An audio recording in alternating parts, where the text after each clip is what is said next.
आज हम लोग पढ़ेंगे दिल्ली दरबार। दिल्ली दरबार कब लागू हुआ था? 1911 ईस्वी में।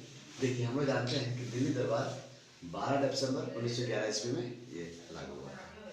इसका स्थान एक चयन किया गया था कलकत्ता। और कलकत्ता इसलिए किया गया था, देखिए कलकत्ता को इसलिए कहा गया था, वहाँ पे ये स्थान इसलिए बनाया गया था क्योंकि कलकत्ता भारत का पहला राजधानी था। और दिल्ली दरबार का मतलब, देखिए दिल्ली दरबार, दरबार मतलब घर, है ना। तो दिल्ली दरबार मतलब आपका भारत का राजधानी दिल्ली को बनाया जा रहा था। आज कलकत्ता इसलिए इसका स्थान था क्योंकि कलकत्ता पहले भारत का राजधानी था।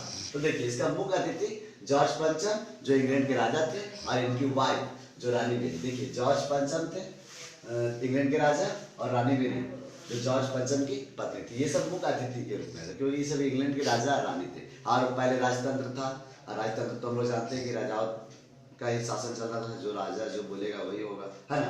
तो देखिए, तो उसमें मुख्य घोषणा इसमें ये हुआ जिसमें जॉर्ज पंचम और रानी मेरी आई दिल्ली दरबार में कि बंगाल विभाजन को रद्द किया गया, है ना।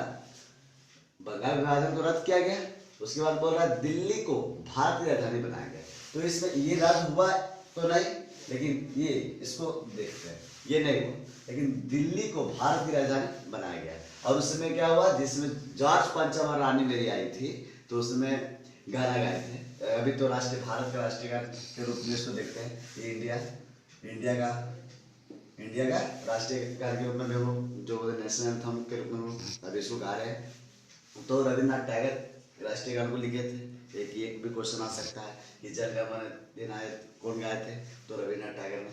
तो जॉर्ज पंचम और रानी मेरी जब आई थी, तो उसमें उनके आने के अतिथि में स्वागत के लिए एक गीत गाया गया था। तो वो गीत क्या था? जन गण मन अधिनायक की जय, भारत भाग्य विधाता, ऐसे करके वो गाए थे। तो बाद में जब 15 अगस्त 1947 ईस्वी में मेरा भारत आजाद हुआ, तब बहुत सारे महान पुरुषों लोग मिलके राष्ट्रीय गान को रखा गया, जन गण मन अधिनायक। उसके बाद बोल रहा है कि इनका विरोध, देखिए इनका विरोध बीजीटी का मतलब हो गया बाल गंगाधर तिलक किए थे, उनको ये पसंद नहीं था।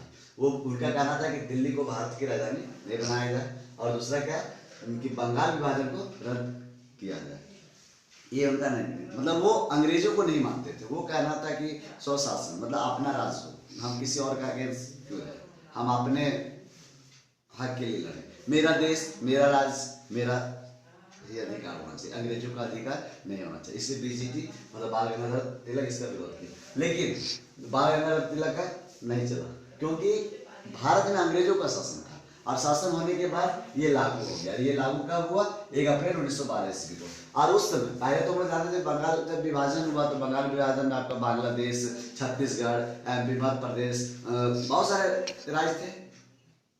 और उसके बाद देखिए, जब ये लागू हुआ तो उसके बाद उड़ीसा प्लस बिहार बना, और बिहार से कट के, देखिए बिहार से कट के आपका एक झारखंड,